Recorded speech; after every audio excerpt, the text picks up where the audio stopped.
The person who thinks all the time has nothing to think about except thoughts. And so he loses touch with reality and lives in a world of illusions. By thoughts, I mean specifically chattering inside the skull, perpetual and compulsive repetition of words, of calculations and symbols going on inside the head. For as a result of confusing the real world of nature with mere signs such as money, stocks and bonds, title deeds, and so forth, we are destroying nature. This is a disaster. Time to wake up. For what is reality? Obviously, no one can say. Reality isn't material, that's just an idea. Reality isn't spiritual, that's just an idea. Reality is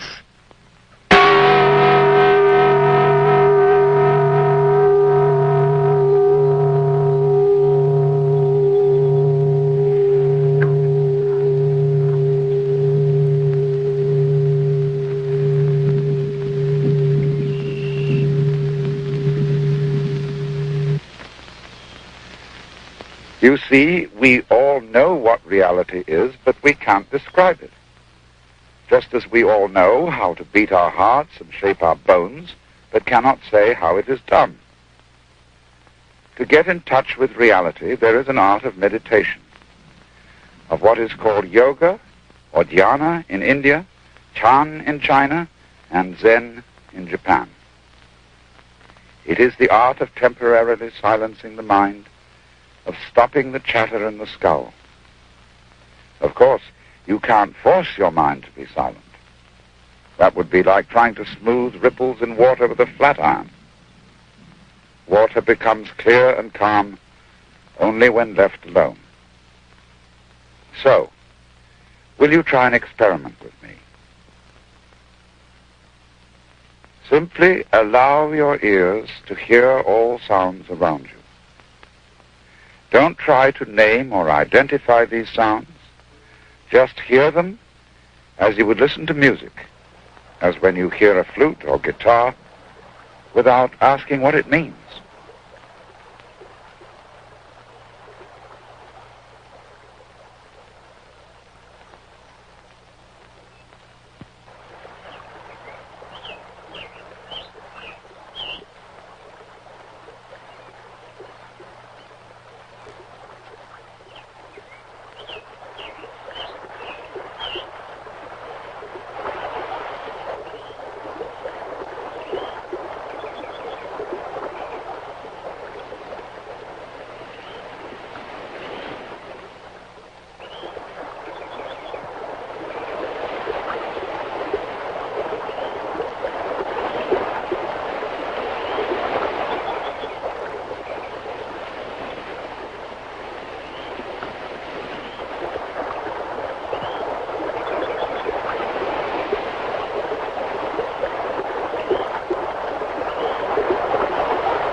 You must understand that in meditation we are concerned only with what is, with reality, nothing else.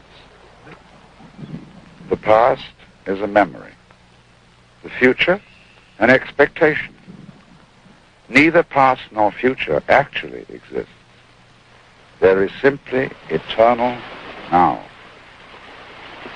So don't seek or expect a result from what you're doing. That wouldn't be true meditation.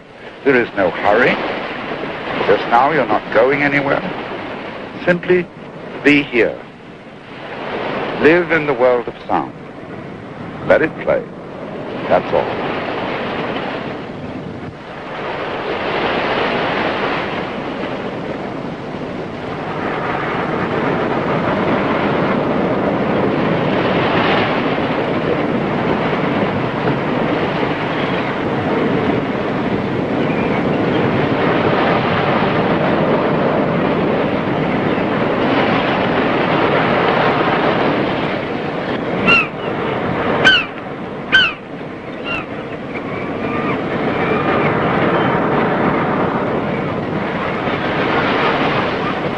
In the world of pure sound, can you actually hear anyone who is listening?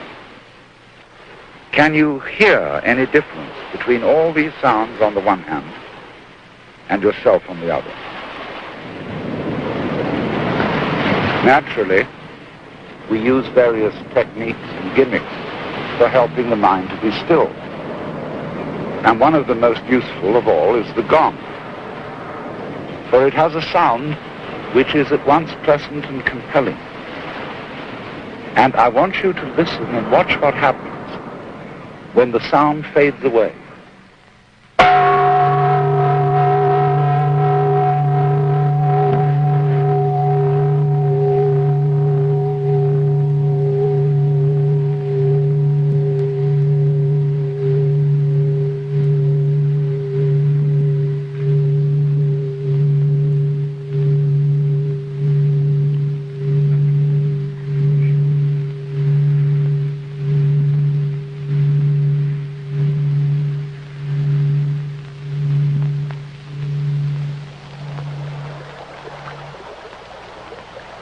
The one sound becomes the many. The single tone is transformed easily and gently into all other noises. And that's how the universe comes into being, out of the one energy underlying all events.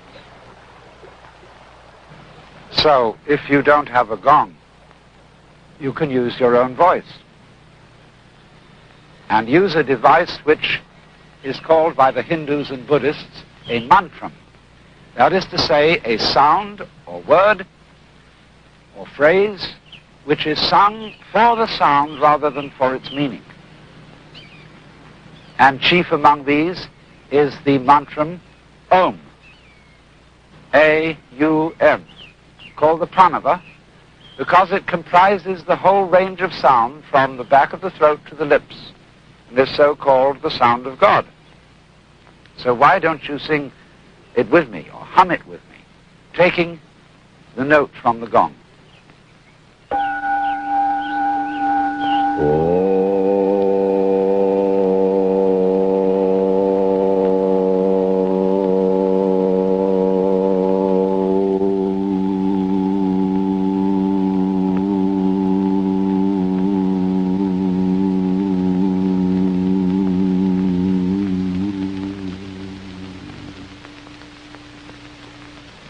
Now you can hear all sounds as Om.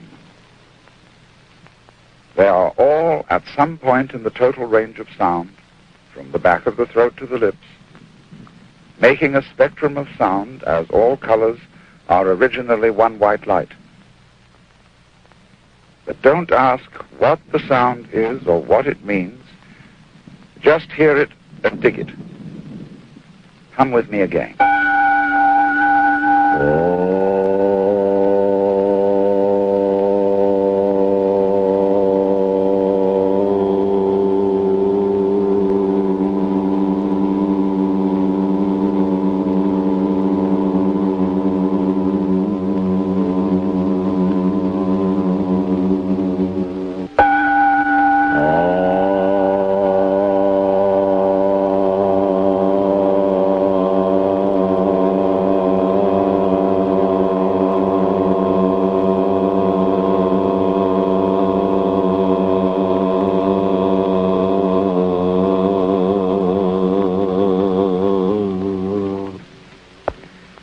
Let me explain again what we're doing.